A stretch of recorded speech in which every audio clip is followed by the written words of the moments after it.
नमस्कार दोस्तों, आज हमारे साथ एक्स ऑफिसर एन के सूद सर है। सूद सर, आपका बहुत बहुत स्वागत है। नमस्कार। नमस्कार जी, बहुत बहुत शुक्रिया आपका। सूद सर, एक वीडियो में यहाँ पे दिखाना चाहूंगा जिसमें हिंदू धर्म को लेकर बहुत ही अपमानजनक बात कही गई है, जिससे हर हिंदू का खून खोल सकता है। और लेकिन हालांकि उसका जवाब भी बहुत अच्छे से हमारे बीजेपी के प्रवक्ता हैं उन्होंने दिया है। लेकिन एक मैं वो वीडियो पहले चलाना चाहूंगा, उसके बाद हम इसके बारे में चर्चा करेंगे, ताकि लोगों को पता चले कि यहाँ पे ये बोल क्या रहे हैं, क्या इनकी सुलगी है। मुस्लिम स्कॉलर अपने आप को कहते हैं। तो प्लीज एक बार मैं ये चला देता हूँ। ये दीपावली है और दीपावली जिस तरीके से हमारे बाबा मना रहे हैं वहां जाके अयोध्या में, मेरे भाई ये करोड़ों करोड़ रुपया जो खर्च हो रहा है सरकार का, अगर यही पैसा उन बेरोजगारों को मिल जाता जो जूतियां चटकाते फिरते हैं हायर एजुकेशन लेकर, शायद उनका कुछ भला हो जाता। छोटी छोटी बहुत सारी कंपनियां लग जाती, उनके बाल बच्चे पल जाते, उनका कुछ भला हो जाता। मनाइए आप त्योहार, कोई मना नहीं करता, लेकिन क्या देश के संविधान में किसी सीएम या पीएम को यह इजाजत है कि सरकार का पैसा जाकर लगा दे किसी धार्मिक काम में? कौन सा संविधान चला रहे हैं आप? कौन से संविधान को मानकर सरकार चला रहे हैं आप? कभी सोचा आपने? आपको सिर्फ ये दिखाना और जताना है कि हम हिंदू हृदय सम्राट हैं। अपने वोट का तुष्टीकरण करना है, आपको हिंदुओं को अपनी तरफ खींचना है, चाहे वो सरकार का पैसा किसी भी तरह से खत्म हो जाए, चला जाए कहीं। देखिए मौलाना रशीदी, अभी इनको और सुन लेते हैं, सुधांशु जी ने किस तरीके से जवाब दिया है। एक छोटा सा ये और जी को वाहियात बातें नहीं करनी चाहिए। जितने भी हिंदू मंदिर हैं, बड़े बड़े मंदिर, उनका सारा पैसा सरकार लेती है। धर्मार्थ कार्य विभाग होता है, जितना सरकार मंदिरों से लेती है उसका 1/10 नहीं खर्च होता। भाई क्या बात करते हो, अनशंट बात करने लगते हैं आप आकर। और हकीकत यह है, आप हमसे बोल रहे हैं सरकार के खर्चे पर हज सब्सिडी लेने में समस्या नहीं थी। ये रोजा अफ्तार होता था प्राइम मिनिस्टर और चीफ मिनिस्टर के यहाँ, वो सरकारी खर्चे पे तो होता नहीं था। और आप लोग भी बड़े जलवे से जाते थे, और वो काफिरों के द्वारा दिए गए रोजा अफ्तार को आप बड़े जलवे से लेते थे। और सुनिए, आपके जहां तक मेरी जानकारी है, इस्लामी अकीदे के अनुसार हज अपने पैसे से करना चाहिए, और हज सब्सिडी सरकार देती थी। और सरकार में 90% टैक्स पेयर तो आपकी परिभाषा के अनुसार काफिर है। तो काफिरों के पैसे से हज करने में समस्या नहीं है, काफिरों के पैसे से रोजा अफ्तार करने में समस्या नहीं है। 100% सरकारी खर्चे पे होता था। डॉक्टर कलाम ने जब अपने यहां बंद करवाया राष्ट्रपति में, जानते उन्होंने क्या कहा? उन्होंने कहा ज्यादातर जो लोग आते हैं वो तो रोजा रखते ही नहीं है, सब तो खा पी के आते हैं, तो सरकारी पैसे की बर्बादी है। रशीदी साहब कौन देता था? मुलायम सिंह यादव देते थे, लालू प्रसाद यादव देते थे, मनमोहन सिंह देते थे। रोजेदार थे ना, बुलाने वाला रोजेदार होता था ना आने वाला रोजेदार होता था। खामखा का रोजा अफ्तार होता था, मगर उसमें सरकार का पैसा बर्बाद होता नजर नहीं आता था। मैं दर्शकों से कहता हूं, यही खतरनाक षड्यंत्रकारी मानसिकता है, इसे समझने की जरूरत है। अन्यथा मौलाना साहब बता दें कि क्या काफिरों के पैसे से रोजा तोड़ना और काफिरों के पैसे से हज पे जाना इस्लाम में वाजिब है? बिल्कुल सही। अब बताइए, जो इन्होंने ये बातें कही है सूद सर, आपसे मैं पूछना चाहूंगा, जो क्यों इस तरीके की ये बातें कर रहे हो। एक जो इन्होंने बीच में कहा कि आप त्योहार मनाइए, कोई मना थोड़ी कर रहा है। सबसे पहले तो मुस्लिम स्कॉलर, जो भी तुम्हारा नाम है टोपीबाज, तुम होते कौन हो मना करने वाले? ये होते कौन है सूद सर मना करने वाले? सबसे पहले तो देखो, ऐसा है, मुझे तो इनकी बातें बड़ी पसंद आई, बड़ी अच्छी लगी, क्योंकि मुझे इनकी बातों में सीधी झलक आई कि इनकी पूंछ में आग लग गई है, और यही हम खुश हैं। यहाँ पे जो बहुत से मुस्लिम थे जो अपने आप को बड़े सेकुलर भी बात करते थे, उनके भी पूंछ में आग लगी हुई थी। दरवाजे नहीं खोले उन्होंने अपने घर के कि हाँ दिवाली में पटाखे चल गए। हमारा त्योहार है, और दिल्ली के अंदर 10 साल के बाद दिवाली मनाई गई, बड़े अच्छे से मनाई गई। और एक केजरीवाल के मुंह पे तमाचा है, और बॉलीवुड के लोगों पे तमाचा है, जो यहाँ पे कहते थे दिवाली नहीं मनाओ, यहाँ पे पोल्यूशन होता है। और विराट कोहली के मुंह पे तमाचा है, जो कहते थे दिवाली ना मनाओ। जितने भी लोग हिंदुओं के खिलाफ है, दिवाली मनाने के खिलाफ है, वो बेसिकली हिंदू मानते ही नहीं हम उसको। अब आपको दिक्कत है तो है, अब आप रोजा करते हैं, मजे करते हैं, वहां पे फ्री के पैसे खाते हैं, फिर आप हज करने क्या जाते हो? हज में क्या, हाँ इफ्तार पार्टी में, फिर आप हज में क्या जाते हो करने? सऊदी जाते हो, इतना पैसा खर्च होता है, चाहे गवर्नमेंट का हो चाहे आपका हो, क्यों पैसे खर्चते हो? उसको यूज करो, किसी गरीब को खिलाओ, किसी गरीब के पेट में कुछ जाएगा। लेकिन आप वहां जाते हो हज करने, फिर आप क्यों कहते हो हमें 72? ये वही आदमी जिसको पाकिस्तान चैनल में खींचा गया था कि 72 हुरें मिलेगी, तुम तो 72 हुरों के चक्कर में हो। मुसलमानों का तो यही है, ये हुरे हुरे हुरे करते करते मर गए। अब एक मैं देख रहा था, किसी का बड़ा इंपॉर्टेंट वो एक था, बड़ा एक लड़की खड़ी थी बुरके वाली, एक बिकनी पहनी थी, उसको कहती है कि तुम तो यहाँ पे नर्क में जाओगी। उसने कहा नर्क में तो मैं जाऊंगी, लेकिन तुम तो पहले ही नर्क में बैठी हो। तो ये तो हाल है इन इस्लामियों का। और देखिए दूसरी बात है कि अब ये दूसरी बात ये करते हैं कि यहाँ पे दिवाली मनाई गई तो जिसको आग लगी लगी है, बहुत से लोगों ने दिवाली रोकने की कोशिश की। नवी मुंबई में एक वीडियो भी सामने आया था, जहां पे वहां पे लाइट चला रहे थे, तब भी उनको दिक्कत थी। इनको तो दिवाली के दिए जलाने में दिक्कत है, वहां पे लाइट जलाने में दिक्कत थी। तुम्हारे बाप की तो नहीं थी जो बिजली का बिल दे रहा था। फडणवीस ने वहां पे एक्शन दे दिया और 2 जिहादियों को उन्होंने जेल में डाल दिया। देखिए, दूसरी बात है कि यहाँ पे ये लोग बातें तो बहुत करते हैं, बड़ी अच्छी अच्छी बातें करते हैं, लेकिन अपने पे तो अप्लाई करो। फ्री में खाने की आदत है। आप हिंदू राष्ट्र में बैठे हो, देखा जाए तो इंडिया हिंदू राष्ट्र है, वहां बैठे और वहां पे हमें गालियां दे रहे हो। अब दूसरी एक और बात कहूंगा कि देखिए, जो दिवाली मनाई जाती है, जो हमारे यहाँ पे सेलिब्रेशन की जाती है, सिर्फ हिंदू हैं दिवालियां मनाते हैं। बाकी आज बाकी सबने भी दिवाली मनानी शुरू कर दी। फेस्टिवल हमारे यहाँ मनाए जाते हैं। आप देखिए, अगस्त से यहाँ पे फेस्टिवल स्टार्ट होते हैं, हमारे दिसंबर जनवरी तक चलते ही रहते हैं। कभी दिवाली, कभी होली, कभी आपकी लोहड़ी, कभी दशहरा, कभी रक्षाबंधन। तो हम एंजॉय करते हैं, मजे करते हैं। मतलब हमारे लिए तो यहाँ पे जब नीचे बैठे हैं, हम तो यहाँ पे ही हमारे लिए नर्क स्वर्ग सारा कुछ हो जाता है। हम तो यहाँ पे भी स्वर्ग में बैठे हैं, ये यहाँ पे नर्क में बैठे हैं। इनको खुंदक होती है, जलते हैं तो जलते रहे, में क्या फर्क पड़ता है, हम तो आगे बढ़ रहे हैं। लेकिन दूसरी बात है कि आप जो क्या लोग कहते हैं कि दिवाली मनाई गई, दिवाली में क्या होता है, दिए जलते हैं। आप देखिए, बहुत से गरीब लोग मिट्टी के दिए बना के बैठे होते हैं, उनके दिए बिकते हैं और उनको भी इनकम होती है। बहुत से लोग जो पटाखे के उसमें काम करते हैं तो उनकी भी इनकम होती है, उनकी फैमिलियां पलती हैं उससे। बहुत से लोग जो झंडे बनाते हैं, यहाँ पे दूसरे पोस्टर बनाते हैं, उनकी भी इनकम होती है। देखिए, यहाँ से जो हमारे फंक्शन होते हैं, यहाँ से एक एम्प्लॉयमेंट जनरेशन होती है, पूरा सिस्टम चलता है इसके ऊपर। मैं एक बात कहूँ आपको कि जब आपका पैसा रोटेट होता है तो मतलब आपकी इकोनॉमी बढ़ती है। अगर आपका पैसा रुक जाए तो आप बैंक में पैसा डाल दे तो आपकी इकोनॉमी बढ़ेगी नहीं, ना आपकी इनकम बढ़ेगी। लेकिन अगर आप पैसे को रोटेट करते हो, उसको स्पेंड करते हो। अब मैं लंदन आई की बात करूंगा।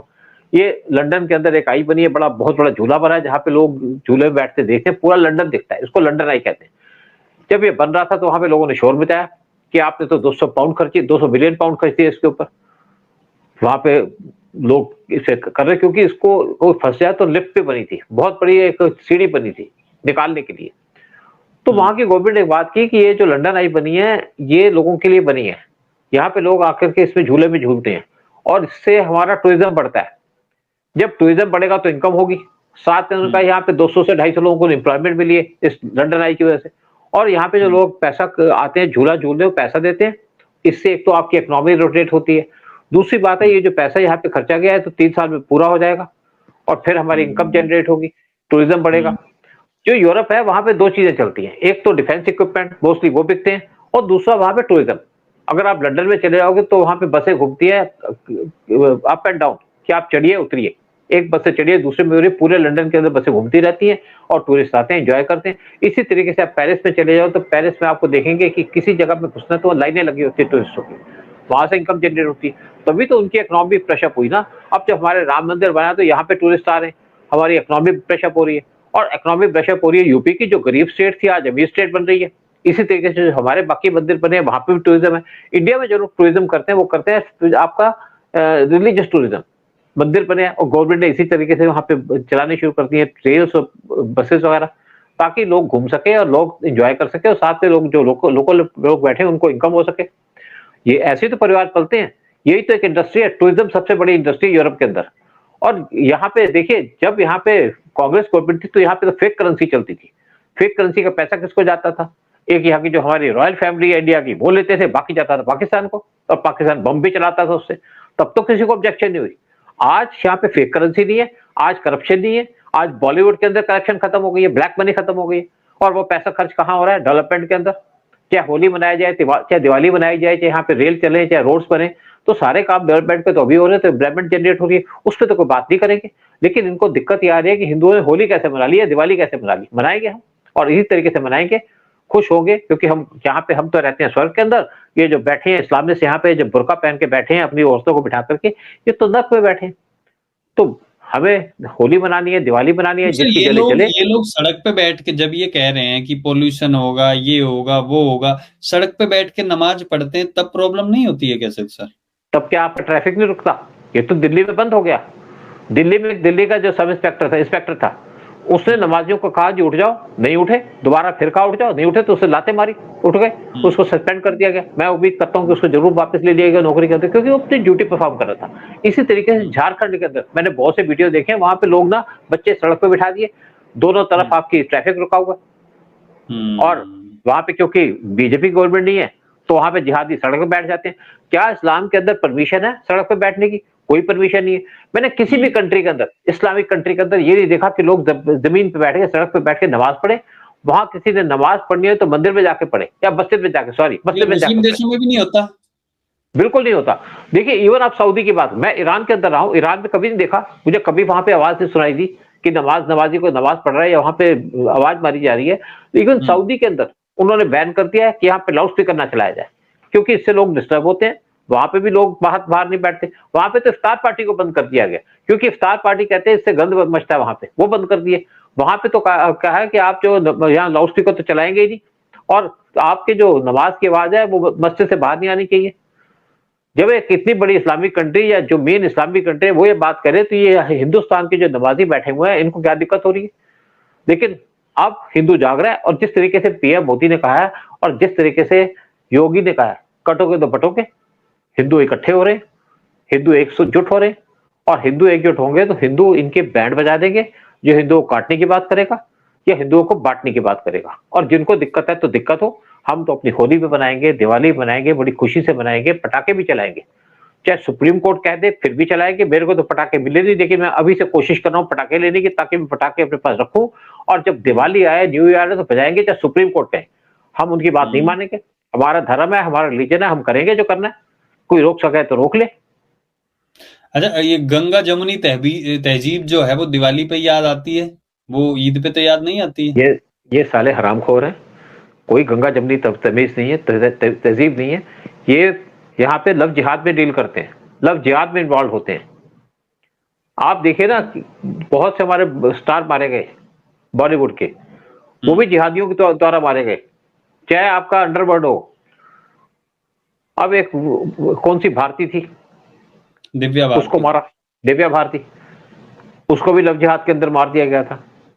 फिर बनाऊंगा उसके ऊपर वीडियो, मैंने बनाया था, फिर बनाऊंगा उसके ऊपर वीडियो। वो कल मैंने भी एक वीडियो किया ना, वो सोमी अली जो सलमान खान की एक्स गर्लफ्रेंड थी, वो उसकी दोस्त थी दिव्या भारती की, तो उसने इशारों में बता दिया कि वो भी ये जो गंदा खेल चल रहा था वहां पे अंदर, वो एक्सपोज करने जा रही थी, वो वही था, वो उसकी बहुत अच्छी क्लोज फ्रेंड भी थी।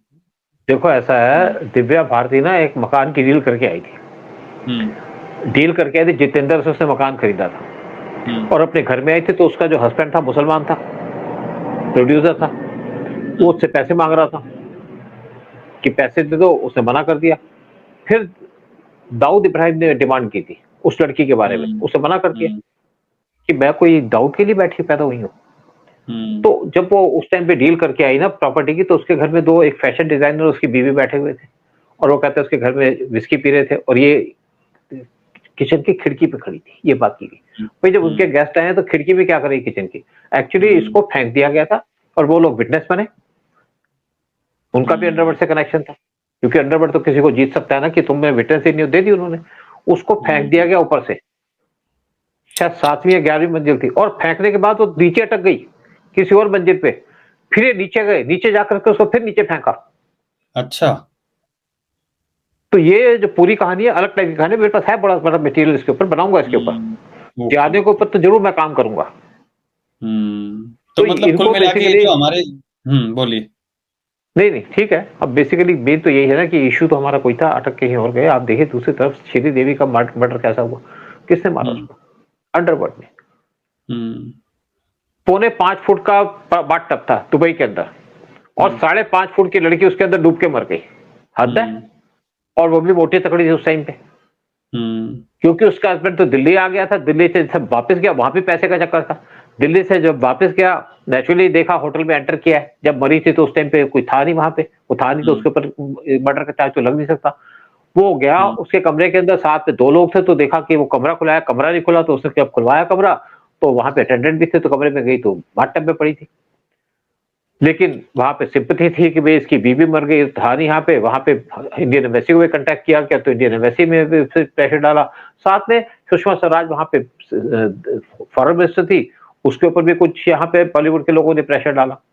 तो नेचुरली बात है, हर एक आदमी कहेगा भी बेचारी की मर गई, इसकी बॉडी को ले आओ, डेथ की। तो यहाँ पे इंडिया में आकर के उसको जला दिया, खत्म कर दिया, बात खत्म है। तो फिर तो आप तो पोस्टमार्टम भी नहीं हो सकता उसका, तो पता कुछ नहीं चला। सीसीटीवी कैमरा सारे गायब थे। मैंने बाद में इंक्वायरी कराई, हमारे जो वहां पे लोग बैठे थे उन्होंने कहा जी हमें तो कुछ नहीं पता, यहाँ पे तो सारा कुछ डिलीट हो चुका। तो ये जो काम किए है जिहादियों के द्वारा, अंडरवर्ल्ड के द्वारा, तब तो कोई प्रॉब्लम नहीं है किसी को।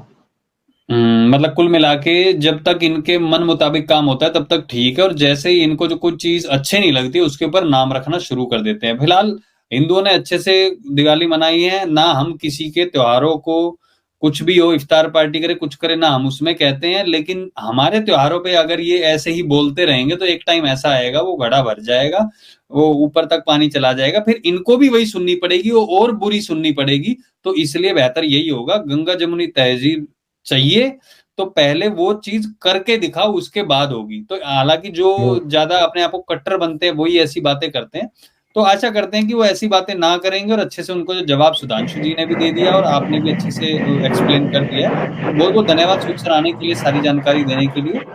जय हिंद, जय भारत, जय श्री राम। जय श्री राम, जय श्री राम।